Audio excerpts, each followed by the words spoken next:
Bro. I'm getting used to this now, guys. Oh, man.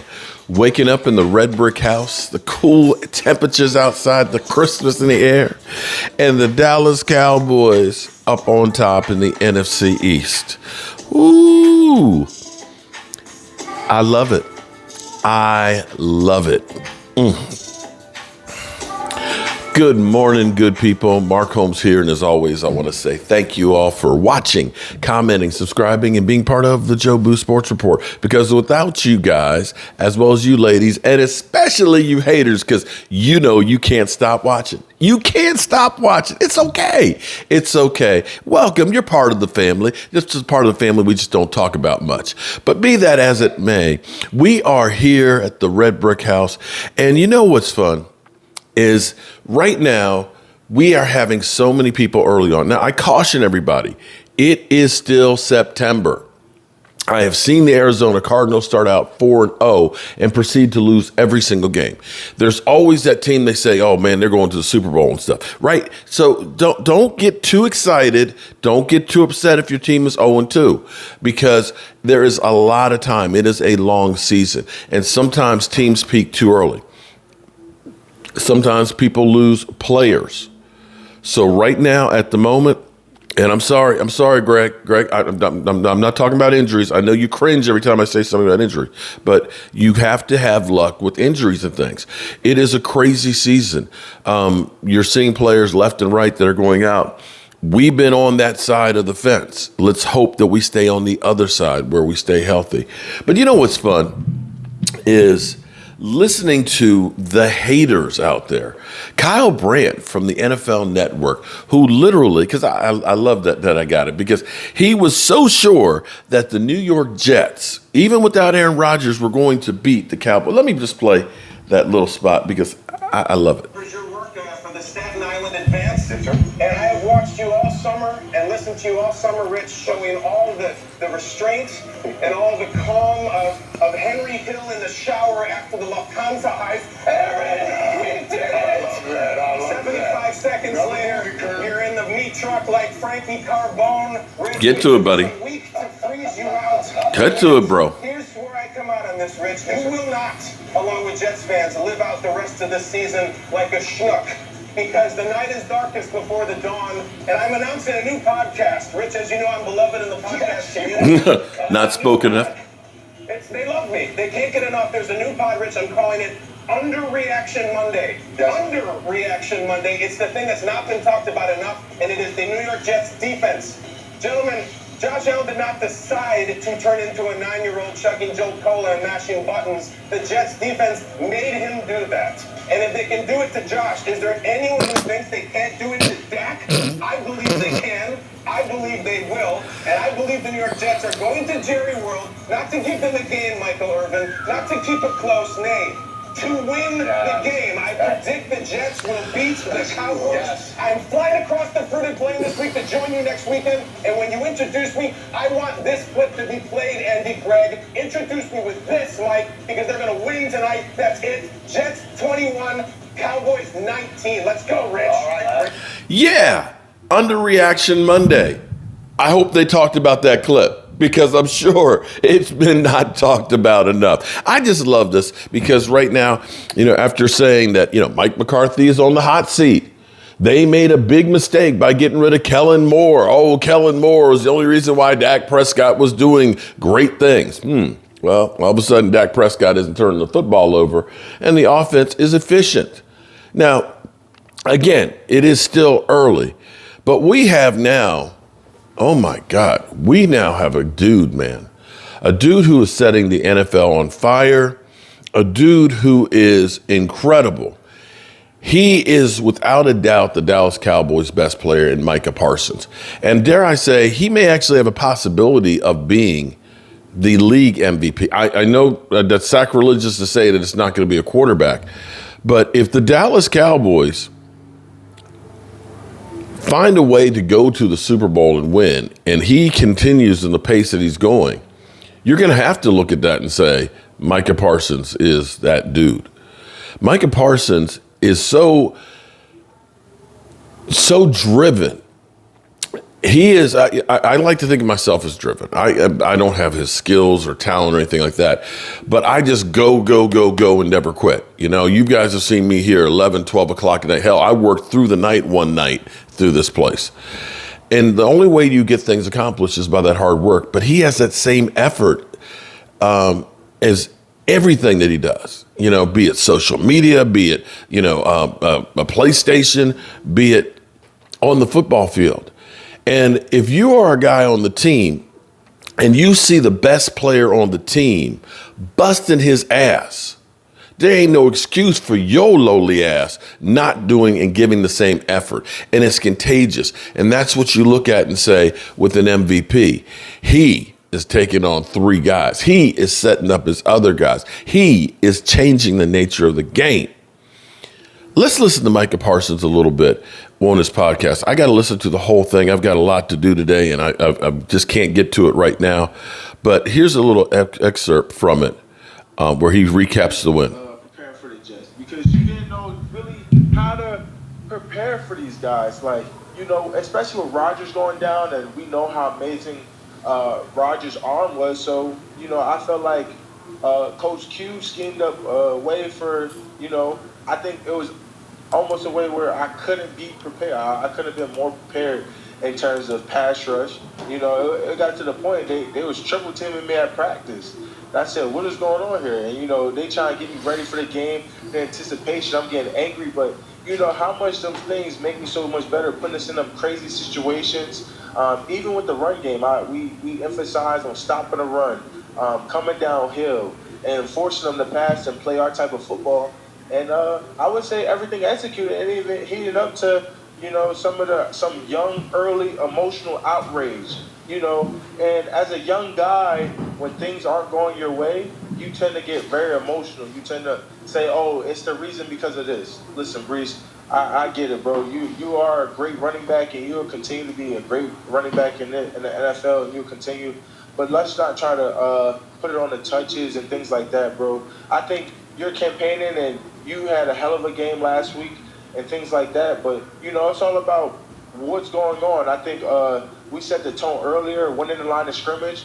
It comes a lot to it. Without a doubt. More than just him getting the ball. I thought we dominated the line of scrimmage on both sides of the ball. I think our offensive line, they did a great job managing the clock, running the ball, getting the ball out. So we put them in the positions where they didn't want to give away a lot of clock, continue the run game. They had to get points on the board, and our offense was scoring. So it kind of took away their run effect. And that's just how the games go sometimes when both sides of the ball are clicking at a high pace. So I wouldn't say it was necessarily, I don't think he could have changed the game outcome too far, but I definitely think he could have made a bigger impact than 8 or 16 yards, whatever they combined for with the amount of carries. There you go. Micah Parsons in his own words. Now, we do have some good news here, okay? We know that Chimo Igato, don't know what we got for Mr. Roboto, who's actually played in pretty well and fill-in duty for Tyler Smith, has a dislocated elbow. And that's not something that heals real quickly. And as an offensive lineman, you need that elbow because you got to be able to push and hold those guys at bay. The good news is Tyler Smith with his hamstring, as well as Brandon Cooks with the knee, are getting close. Zach Martin, the ankle, he should be good to go. Tyron Smith, of course, not even listed anymore. So health-wise, sorry, Greg, knock on wood, we are okay right now. So glad to hear all of that. With Micah Parsons, the thing that's also cool is he is in so many different things. You hear Micah Parsons literally with the enemy. Okay, look, we're going to war against the Giants. And he's lambasting the Giants and saying, what the hell are you doing? We done beat you guys like a redheaded stepchild. Why are you still keeping Daniel Jones out there? And he's looking out for other players on other teams. Even with, as crazy as it was, Sauce Gardner, who should have had a pick six. Hey, shit happens. It happens to everybody out there. But he is basically telling him, you can't be dropping those interceptions, even though it would have hurt the Cowboys. And this is where you look at this and say, not only is he an incredible player, not only is he somebody to inspire to, he is, aspire to. He is one hell of an ambassador for the league. Now, of course, we're looking at some of the injuries where there's questions about the field turf and things like that, where players would rather play on grass. Dak Prescott, reiterating about his injury and things on turf and things, would rather play on grass. Now, Micah Parsons, the Savos Lion, yes, the Savos Lion. Look it up. And don't tell me that Micah Parsons isn't the Savos Lions. He literally said, I'll play on concrete. And that, my friends, is old school, because back in the day, I remember going to my cousin's house in Arlington and playing in the streets on that asphalt, go past the red Thunderbird and cut. Yeah, just don't cut and slip on the asphalt. So we're going to go to Get Up this morning, because now the narrative has changed from Dak is ass, Dak is on the hot seat, Dak shouldn't get paid, the Cowboys should trade Dak, to now, are the Dallas Cowboys a Super Bowl team? Bro. All right, here we go. So, Monday night football. It's kind of crazy that the Eagles go from Thursday night football to Monday night football. That's the farthest gap you can have between games. You know what I'm saying? Without being a bye week. Is that kind of like a bye week for them? Anyway, they play Tampa Bay, which is surprisingly 2-0 with Baker Mayfield. And I usually say Baker Mayfield. Maybe he's faking us all out and he's really good. He will tell us whether or not that something is an overreaction. Let's start in Tampa. If I were to say Baker Mayfield and the Bucs are legit contenders in their division, is that an overreaction? I still say yes, an overreaction. Great start for them, no question about it. The next 5 games are against the Eagles, Saints, Lions, Falcons, and Bills.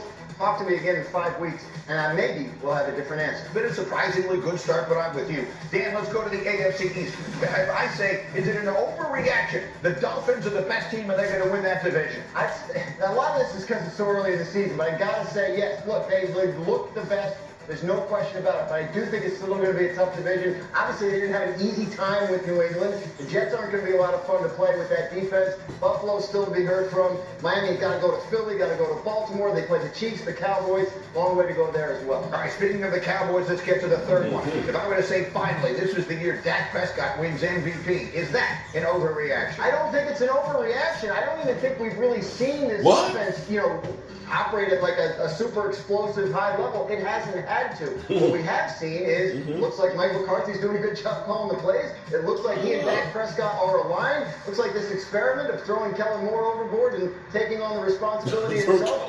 So far, it seems like it's working for Mike McCarthy. And if it continues and they win games, you know their quarterback is going to be in the MVP. Well, and you know it's working if Ryan Clark is willing to come on Get Up and say what he said yesterday, speaking directly to Mike McCarthy.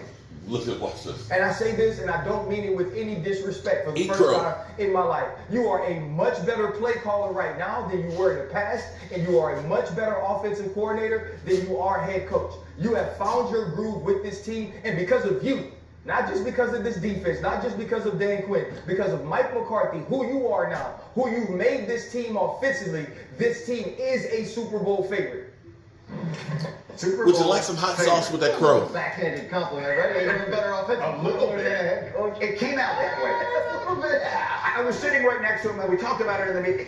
It did come out that way. It isn't what he meant. He really meant to be giving legitimate praise to someone he has criticized heavily in the past. RG3. Yep. Because even the layperson, even someone who didn't coach it or play it or anything like that, could see. Tony Romo did a good job of setting it up. Watch how quickly the play comes in. Watch how quickly they get out of the huddle. Can you explain as a quarterback how significant that is and the advantage that it gives Dak and the Cowboys? Yeah. By getting the play in and getting out of the huddle faster, it gives you more time at the line of scrimmage So you listen to what RC said there, and my biggest takeaway is that Mike McCarthy said, listen, if the ship is going to go down and they're going to replace me, I'm going to make sure I go down swinging, being who I am, who I know that this offense can be, who I know that this team can be. And he's utilizing that defense, and he knows the assignment. Dak Prescott now feels like, I don't have to go out there and make every Super Bowl winning. I can throw the check downs, and the thing is, he was still aggressive. Yeah. Completed 81% of his passes. Yeah. Right. So to me, it's for Mike McCarthy. It's not just a. And people still don't like him. I think this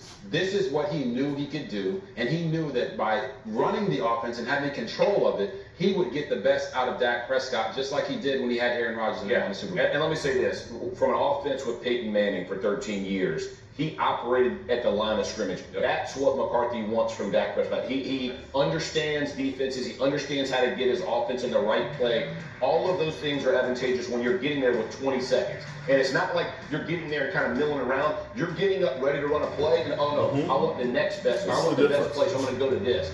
It's that type of mentality McCarthy has put on Dak Prescott that has worked so well these first 2 weeks. I mean, the legendary John highest Wooden line QBR is in the quick, but don't NFL. hurry, and that's what they looked. Yeah. They looked like they were quick, but they weren't in a hurry. They just were able to then give their quarterback. This is a perfect explanation. Dak Prescott has said that he really appreciates how McCarthy has worked with him on his footwork and matching his footwork to the routes of the receivers, which is the key concept right in the West Coast offense. Right. So that has worked. They've clicked together, and I had their game week 1 talking to players. Defensive players on that team said to me, McCarthy seems like he's in his element. Seems like a different guy this year calling the plays. I mean, again, 2 games in, looks like it might be a really We've talked about different quarterbacks and different superpowers, and I think Dak says his intelligence. And getting him to the line with time to look and survey, change plays, getting out of plays, predictive defense, I think helps him more than thinking that the coordinator is going to solve the problem before you get there. So let Dak solve the problem. So obviously, if there's one thing everyone can agree on, it's that the Cowboys are the best team in the NFC. Isn't that right, Jeff Saturday? That is not right. Not right. Here we go. We can get all fired up. Look, they are going, next level on offense the first 2 weeks. Let's not forget, and they might not be the best team in their division. The Philadelphia Eagles are still in their division. You still got to go beat the bully, right? You got to go beat the team. Not like we don't beat them. And you got Sam. What are you talking about? That hasn't looked bad the first 2 weeks. So as you're looking at these, and making these blanket statements, this is the team for the Super Bowl 2 weeks into the season. Let's make sure we pump the brakes. All we got is 2 weeks. There you go. All we got is 2 weeks, and they won 70-10. Okay. In 2 weeks. It's pretty good. Yeah. They have one game they played Zach Wilson after 4 days, he's in the NFL, and they destroyed him. Are you serious? 2-10. Did you just use these in the NFL? Okay. Is the Jets defense good? Yes. What they do to them? Yeah. Okay. I agree with they that. have as many sacks as points as they have given up. So right now, we'll see next week. Where ain't that next week? Yeah. Right now, you pick somebody who's playing the best in football. It is the Dallas Cowboys. Yeah, right now is the clarifier. That is the thing that determines it. And what you see from the Cowboys putting a 40 burger on the Giants, and then going out and dismantling the Jets, they have looked better than the Eagles right now. Let's not have listened to the question. The question was, did they put the D in the Super Bowl? Whatever that thing was. Right. I don't know where they put the D. I don't know where they put the D. But I know what I'm saying. That was the first 2 weeks. We're making blanket statements on the Super Bowl. I'm going 49ers and Eagles right now. Well, he's kind of right. Oh, okay. That's just blind hate. I'm sorry, bro. Our job is, yes, to assess what we've seen, but also to try and project what it means. Correct. What you are seeing in the Cowboys, is this real? And yes, they've been brilliant, but do they look like they are going to be the best team as we go forward? Yes, it does look that way. And I'll take it a step further when we're talking about Mike McCarthy and the play calling and how the Cowboys have looked. You guys know, because you've played, that the best teams are the ones that have player-driven leadership. Absolutely. Right? Mike McCarthy knew, hey, I don't need Kellen Moore here anymore. He can go on to the Chargers because I have a team that is ready to lead itself. I don't have to be as vocal or as front-facing as a head coach normally has to be. Yeah. Now he can lean back on Micah Parsons and Trayvon Diggs and DeMarcus Lawrence and all the leadership that they have. Like you said, Dak Prescott, one of the best leaders that the game has right now. Mike McCarthy can say, all right, now I'm in my comfort zone. These guys can lead themselves, this player-driven leadership, and I can call plays and get in my bag like the fries are at the bottom. And so let me just get one other question, and we're going to talk about him a little bit later in more detail. But I just Okay. want to hear an offensive lineman's perspective on Micah Parsons. You just run down again what he did in that game. 12 pass rush wins, 7 pressures, 4 quarterback hits, 4 tackles, 3 tackles for loss, 1 pass breakup, 1 forced fumble, and 1 fumble recovery. That's in one game. Yeah. That's in one game. You just missed Lawrence Taylor in your career. I just looked it up. He retired a few years before you got into the league. That's incredible. That is the guy this reminds me of. I haven't seen a player like that since him. He's a game wrecker, and there are very few in the game. I likened this to Aaron Donald a few years ago when I talked about he was probably the MVP of the league. I would say Micah Parsons is the best player in the league right now, and here's why. He doesn't line up at one. He can beat you on both edges. He can beat you in the middle. He beats you in the middle. There's no way to He beats you on the side, up the back, who's everywhere. walking around. Because at the end of the day, you can't assign a protection unless you basically set up your protection and go, hey, we're going to block 11 with 2 guys no matter where he goes. And it still doesn't work. 2 guys get it. It's almost impossible to get it. He'll get one-on-ones with somebody at some point that's going to get up. I'm up against the hour. We're going to come back to him. We're going to talk a great deal about Micah All Parsons. right. Here's what I'm going to say about the Eagles. The Eagles, right now, have problems with the defense. The defensive coordinator going away. The 6 new starters and the linebacking core. Their linebacking core is so bad right now. Kobe Dean's out for a few more weeks. Right now, they're looking at Anthony Barr to bring him in to help out. You're looking at Vontae Maddox now gone for the season. That defense that gave up all those points to Pat Mahomes in the Super Bowl, yeah, that defense has gotten a lot worse. They got a great front. And they're going to need it. But the second half, their back half of that thing is not good. And the other part on that is defensive coordinators have learned, don't let Jalen Hurts free run around. Last week, he averaged 2.9 yards a carry. Now, Sauce Gardner, he was incredible.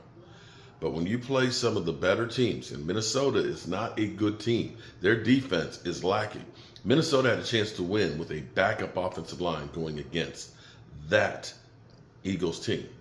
You can go ahead and keep saying that the Eagles are that team. They were last year. I don't see it right now. Doesn't mean that they can't get it together. But thus far, they look far and away from the team that they were last year. All right, good people. I got a lot of work to do today because we always put in the work in. I'll see you soon.